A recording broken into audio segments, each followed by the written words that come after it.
Hello and welcome to Clean Up Quarantined Edition. We are all sheltered in place, enjoying our family time and trying to make the best out of this situation. I am here with our royal representatives. We have Dr. J, Hi. Debbie, Hi. Stacy, and our very special guest, Ms. Chante Douglas, who you will be hearing more from later on in the segment. So let's get started. We are all being quarantined. We all know and are aware of coronavirus. So we're going to talk a little about the effects of the virus and how it's affecting our family, our faith, and our finances. So you don't know, but earlier in the week, I received a phone call from my mother who tested positive for the coronavirus. This week has been an emotional roller coaster for me. I was scared, very upset, and concerned for my mother's health because she also has diabetes. What is most hurtful is that I can't be there with her. We live 3 hours apart. My husband will tell you I was ready to jump in the car. Let's go. But she kind of giggled and said, "Don't come. I'm not going to let you in anyway." But I felt so helpless because I can't be there with her. But she is making progress. She was able to eat something last night and this morning. So she's getting her taste back. She's taking her medicine and resting, getting a lot of advice from my brothers and I. We don't want her to be stagnant, to just kind of lay around. We don't want it to kind of settle in her system. But she is in good spirits. We are a family of faith. We believe that God can do all things. And we know that when this airs, that she will be on the other side of recovery. So I thank my mom for allowing me to share that because, as you all know, we are very, very private family. We don't share too much, but she mentioned to me this morning because I told her the other day that I was just going to cancel. She said, "There's no way that I can do this, and she told me that I better not cancel and that she wanted me to share because maybe someone else will see what this is and take it serious, because a lot of people are not taking it serious. But it has hit home, and I am still processing it, but all I can do is pray and encourage her. So I am asking everyone who knows prayer and knows God to keep my mother in prayer, and I'm sure that she is going to be okay. Where is she in the life cycle of the virus? Do you know? She was diagnosed on Monday. Now, was she at the beginning stage, or? She is in the beginning stage, so she has not had to be hospitalized, but she is quarantined at home. And just, they gave her an inhaler. She has to do breathing treatments and, different things like that. The medicine that she's taking, it is, because she also has to take medicine for her diabetes. So they are monitoring that. She is also doing video medical conferences video. with her doctor. Telehealth. Daily, every day to make sure that she is doing what she's supposed to do. So, yeah. And, between my brothers and I calling her, in between her resting time or her naps, she is definitely in good spirits. And I was happy to hear that she was able to eat last night and this morning, and that her taste is coming back. Nice. Yeah, so all good. Definitely. All good. Yeah. I saw a meme the other day that touched on the virus and being at home. And it said that if you are using this time and you did not start a business, or you didn't write a book, or you didn't go back to school, you're just wasting your time. Yes. Let me just say this to you. If you could use this time to write a book, do it. If you can use this time to start a business, do it. But at the end of this, if your testimony is, I survived, let that be your testimony. Do not let any fake Facebook prophet guilt you in to undermining the level of survival. There are people who are scared. They're losing their jobs. They're homeschooling their kids. They are dealing with loved ones who are sick. They're sick themselves. And I think that society, we don't have enough empathy for people in their situation. Just because your situation is not someone else's situation doesn't mean that they're not doing what they're supposed to do. So at the end of this, if you could say I survived, or I maintained my sanity, or I kept my family safe, then let that be your testimony. And those of you who are being judgmental, you need to cut it out. Right. I also can't help, I've been thinking about it quite a bit, especially in this area of the DMV, we are always in a rush. Yeah. We are constantly work, my kids are in, some form of a martial arts class, and then they have, a piano lesson, and then they also have soccer, and you have multiple children. So you and your husband are now going in two totally different directions. Right. And, I can't, God is always in control of all things at all times. We may not understand it, okay, but he's in control. And I can't help if this is not a time for us to be in a silence and solitude, for us to make that connection back to what is the simpler things that matter, right? And what matters is your faith and your family, right? And let's slow it down for a minute and let's take stock of what actually matters. And so, I've seen those things as well. If you didn't do this, if you're not doing this, I will say that I actually posted a meme yesterday. It was a picture of John Lennon and Yoko Ono. And for those who don't know, my husband is Caucasian. Obviously, I'm Asian. So the first picture, it was like a side-by-side of Yoko Ono and John Lennon and their version of quarantine of like laying up together and all snuggly. And then right next to it was Chip and Joanna Gaines. And it's like what a husband's idea of quarantine is the John Lennon and Yoko Ono, and the wife's version is the Chip and Joanna Gaines of like, we're going to fix something in the house. From HGTV? Well, yes. Oh, yes. So, yeah, when this whole thing kicked off and started, I was like, oh, this is the perfect time. We're going to redo the kitchen. So we've been remodeling the kitchen. So my new That's awesome. On Thursday. So I have been productive. I have been homeschooling as well. I do have extreme cabin fever. Yeah. But I'm very thankful that my family has been home. That's right. We are financially secure. My husband has been having to work because he's considered essential.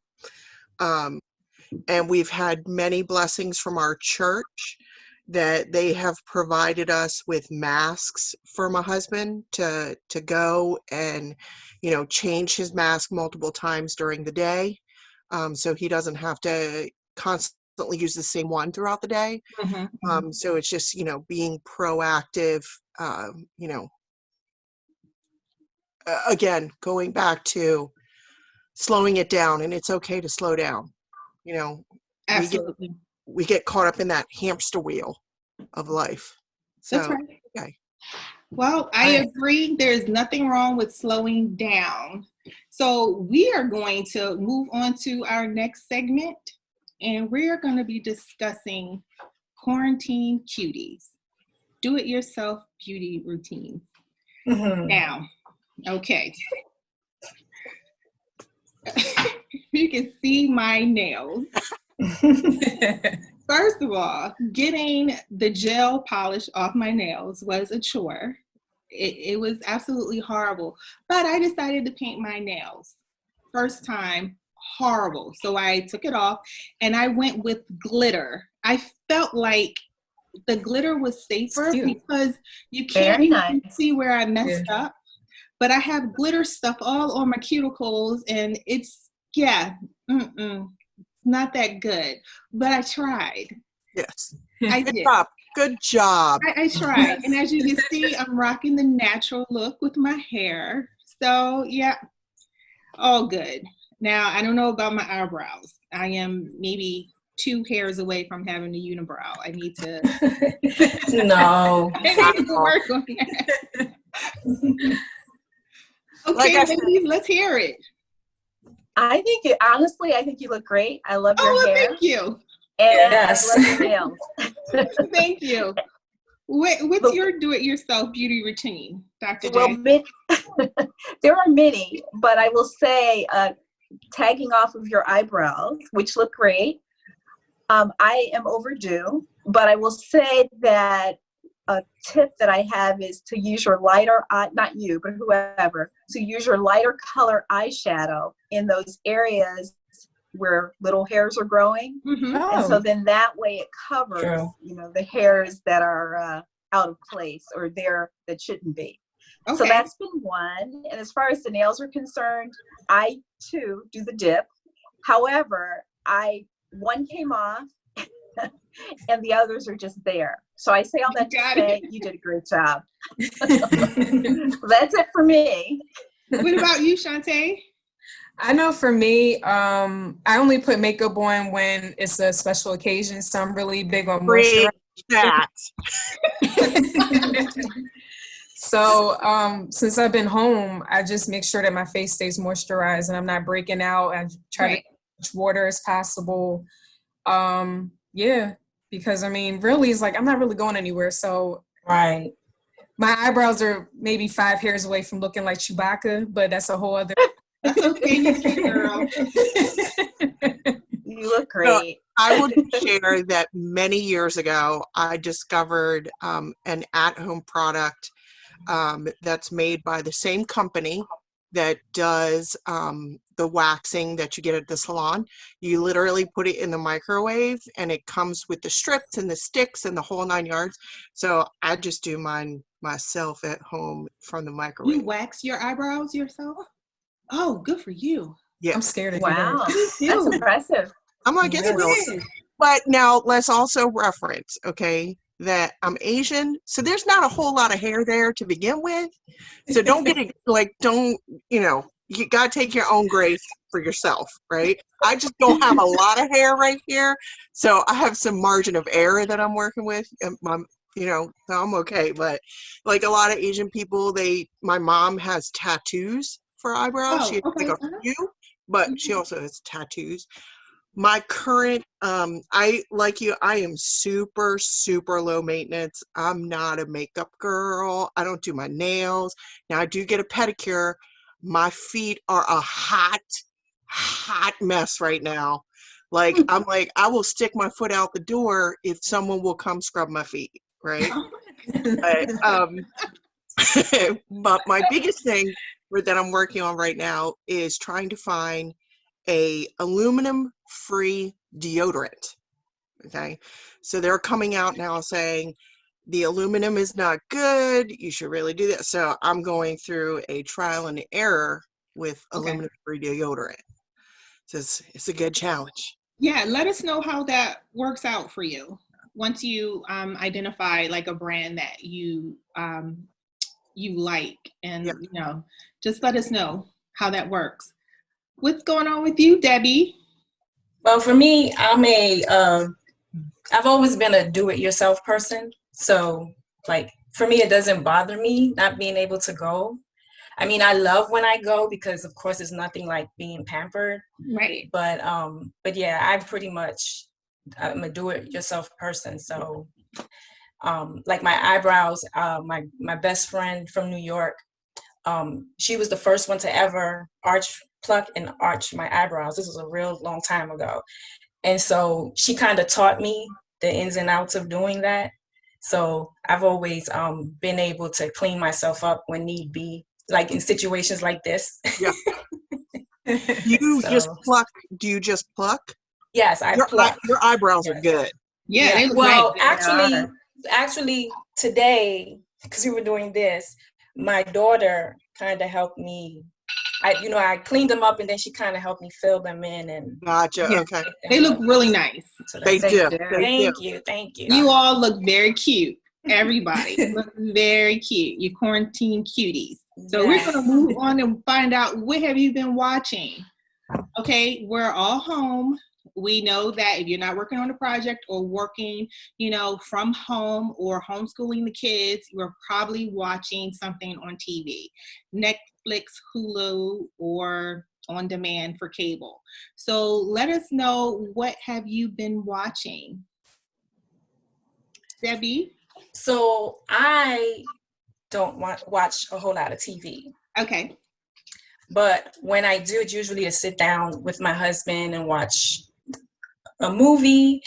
And I think the last movie we watched was The Invisible Man.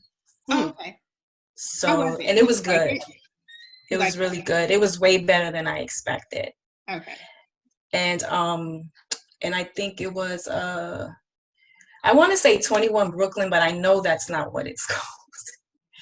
But it was another movie that was also good. And then yeah, that's pretty much as far as movies. I don't binge watch, so but my kids were telling me that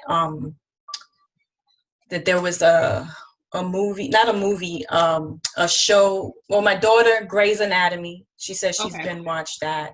Mm-hmm. And there was another one, it was about Love is Blind.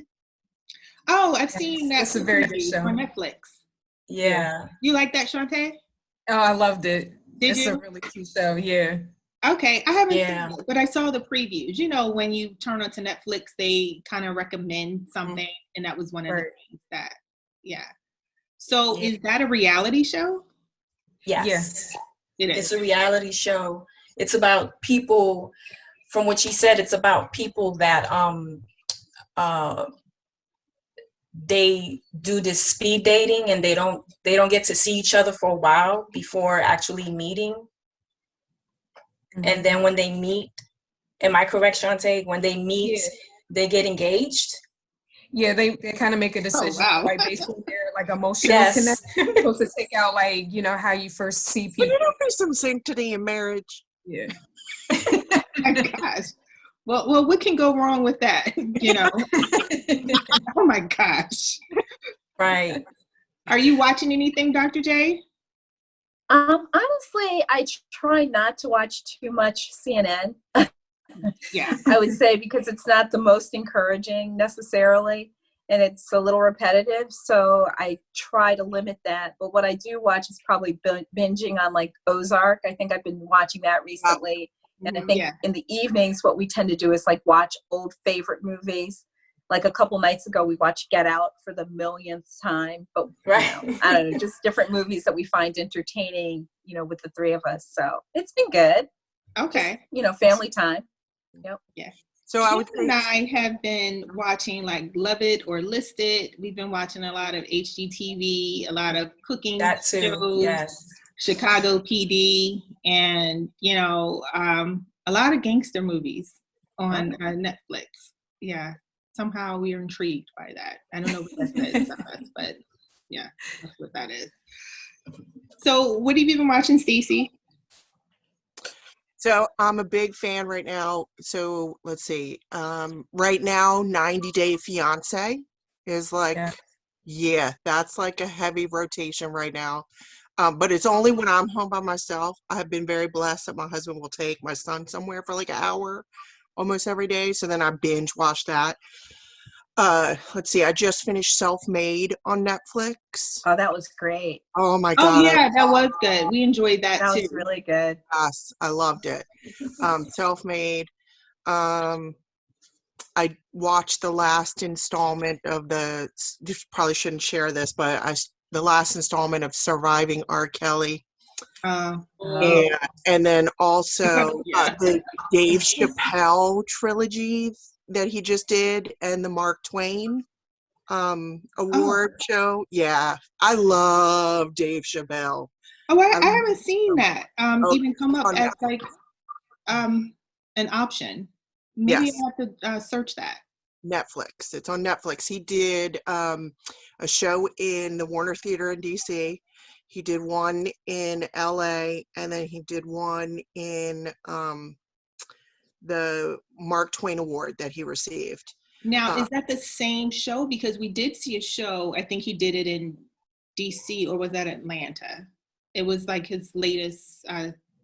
He did. It was a multi-show contract, right? So he did a show in different venues, and it was okay, okay, okay, got it. Very good, very got good. it. So okay, we'll have to check that out because we enjoyed the first one. Yeah. Okay. Good. Okay, so listen, we are going to introduce to you our special guest. We have a wonderful lady joining us today. Her name is Chante Douglas. She is a single mother of 7-year-old Levi. She is a Philadelphia native. Woo-hoo.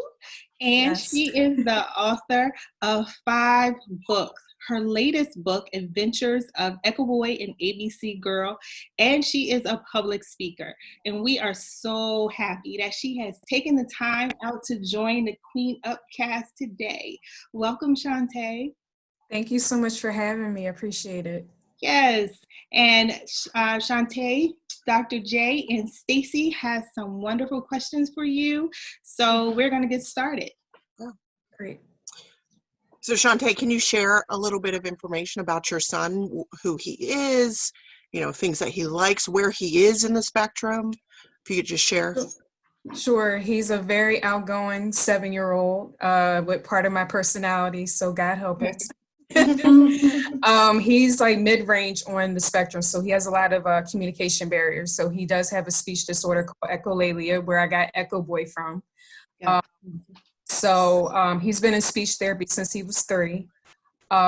He's into cars, he's into Spider-Man, he's into coloring, he's into science. As he's getting older, I'm seeing a lot more of his personality, and the kid is smart. I'm saying that because, that's my child, but he's an amazing kid. Wow. What type of, how do you feel the support from your school system is? I can write a book on that. There needs to be a lot more improvement within the Philadelphia School District. I have gone to battle with teachers in the past and currently, because I'm a mama bear when it comes to my son, and I feel as though if you're in this field to help our kids, there needs to be empathy integrated in it. It's not just, this is a caseload, this is another IEP, this is another child we have to push through to get him, to where he needs to be. This is still a child that has feelings and a personality and deserves all the education just like any other child. So I definitely see that lacking within the school district. It takes more money to educate our kids because of the way they need to learn in a less productive environment. But just because that takes more funding doesn't mean you leave out empathy for these kids that you give to, regular education children. So, yeah. Well, since COVID, how would you say things have changed? Because I'm imagining, he's at home, or, Right. How have things changed, and how have you been able to navigate with that? I want to say we're extremely blessed that we do have an agency up in Philly. Their name is SPIN, which it stands for Special People in the Northeast. He has a great support system. They call at least 3 times a week since we've been on lockdown. If I needed support, if he needs support, because they know, these kids are based on routine. Right. So it just went out the window. And he's always asking about going to school, asking about his friends from school, and they're helping me to kind of redirect that because he's also in trauma therapy as well. So anything that can alleviate, that won't be a trigger point for him. Mm-hmm. I'm constantly working with that right now with this therapist. So we do have that support, which is definitely a blessing. Oh, that's great. Yeah. Great. Yeah, in receiving the information about you, you are such a tremendous light to so many people because, it's a very scary thing to get a new diagnosis. If you're a parent and you have a child and you suspect something may not be right, but you're not sure. And then once you actually get that diagnosis, it's scary. So seeing someone like yourself that's actually writing stories and poems and giving a sense of normalcy to a diagnosis is so helpful, especially with today's day and age. They're saying that in the last 10 years there's been a increase in cases, right? And so understanding that, because this is now becoming sort of a larger scale issue, there needs to be a roadmap of funding, as you said, and there needs to be greater understanding. And, you're really paving the way for a lot of parents to understand that it's not as scary as you think that it is. Well, thank you for that. Yeah. Thank you so much. Yeah. And book after book after book, giving that is tremendous and very noble of you to share that story, because a lot of people may be scared to share that perspective. So very, very good work on your Thank you. I appreciate that. Yeah. Thank you. I had to shout out my English teacher from high school who really kind of sparked that interest in writing, because I really didn't think of myself like eventually, like 10, 15 years from now, I'll be publishing a book. Never even thought about it, but it started in 9th grade in high school. We had to use, vocabulary words, directly in a story. I made up a story. She wrote like this very encouraging, I actually had saved it after high school and then I lost it. I was devastated, but I still talk to her on Facebook and I said, you're the reason wow I'm, a published author now. And I sent her a copy of one of my books and she messaged me and she's like, I'm so proud of you. And I said, it's really, teachers don't realize, like, I know most of them do, but they have a huge impact on kids. And made an impact on a 14, 15-year-old. And now I'm almost 40. And, I can't thank her enough for sparking that back in 1996, so. That's great. So, Chante, is there anything that you would want us to know about yourself, about your son, about, your son being on the spectrum? Is there anything that you think that we should know, that any stereotypes that you kind of just want to dismiss, anything that you want to kind of clear up for people who are not really knowledgeable about this situation? First, I definitely want to say that with autism, it doesn't mean the child lacks any type of intellectual capabilities. Process their environment totally different than the rest of us would. They're very empathetic. They're very loving. They just process emotions and recognize emotions differently. Like my son is just starting to kind of recognize, like, oh, Mom, you're upset, or you're mad, or I'm happy. So we're doing that, and he's actually getting really good at recognizing. He does not like seeing anyone cry. If he sees a little girl, so I'm in trouble. So girl crying, he's like, Mom, she's crying, and he'll actually go up to the kid and be like, what's wrong? It's okay. Like, and he's recognizing that since he was like 3, before he was even able to talk. Like, he was already recognizing. He just didn't want to see someone else crying or expressing, sadness. And I constantly had to remind people, even in the school district, that, he may have some behaviors that are aggressive, that not dilute the fact that this kid is extremely smart. And, all children have some type of behavior issue at some point in their life, but had to go about it a different way with him. I just also think, like, when we're out in public, which in the beginning it was rough, I was having panic attacks because he would have these really severe meltdowns. And I was just like, well, we can't even, go to Sesame Place. We can't go to the museum because he's trying to figure out, like, it's just too much of a sensory overload for him. Yeah. And now it's like second nature. We go out, he wants to get on every single ride. You know, he may have his moments, people stare. Usually what I tell people is it's more helpful to just ask than just stand there and like have this look of disgust on your face, because I've seen that before. So it's like, you know, asking questions goes a long way, because it shows me that you want to be more educated about, well, why is he, what's his sensory, what sensories is his trigger? Because not all kids get triggered by loud noises. With my son, it's smell, taste, and touch. So, and that's what'll set him off.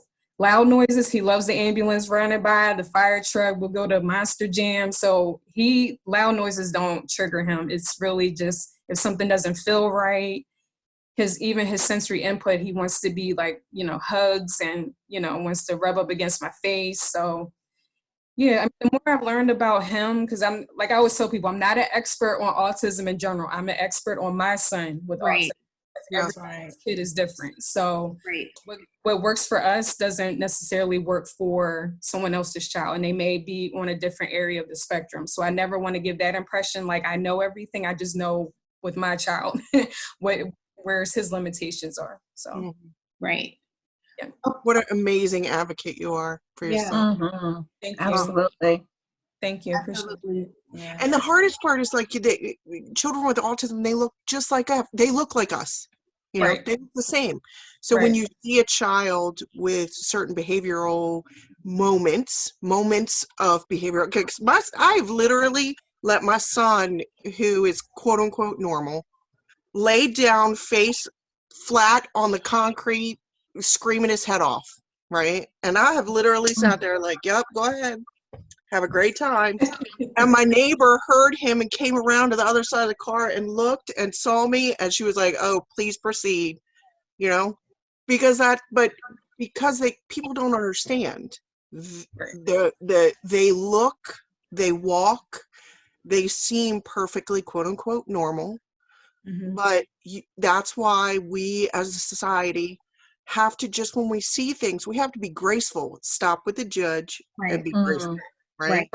Exactly. You know, when I see parents in the store, you know, and their kid is melting down, and I look at the parent and I give the Hunger Games symbol, you know, fight the good fight. You know, I've been there, I've done it, fight the good fight. Yeah. Right. Well, I'm going to be honest with you. I am guilty. I have gotten better.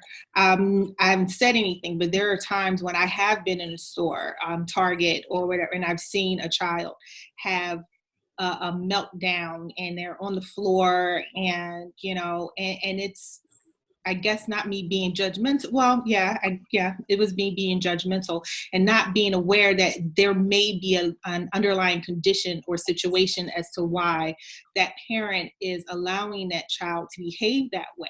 Because I raised my children and I was raised, I wish you would have a meltdown on me in Target. I wish.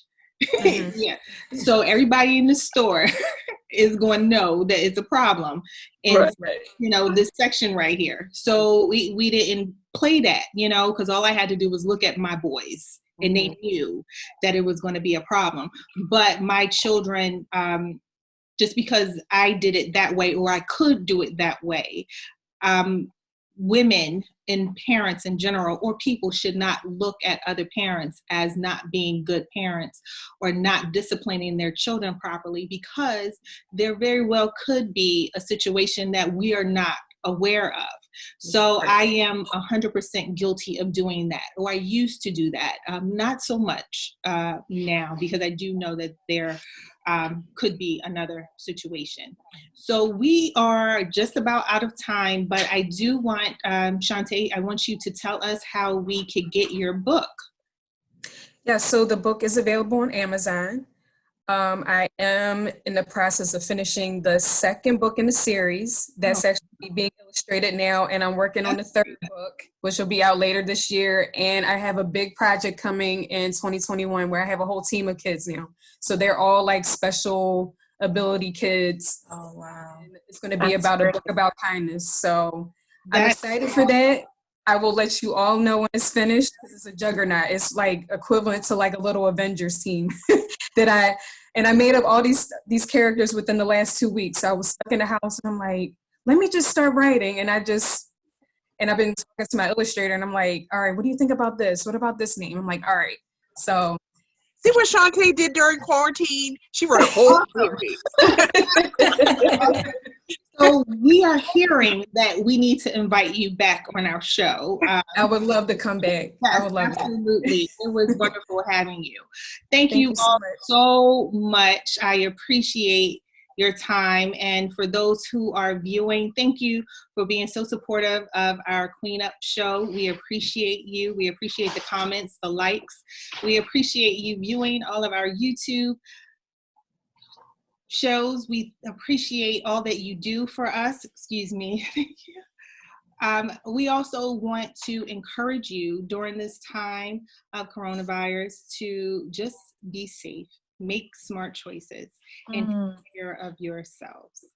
Yes. On behalf of Dr. J, Stacy, Debbie, and beautiful Chante, we will see you next time on Queen Up. Take care. Bye. Bye.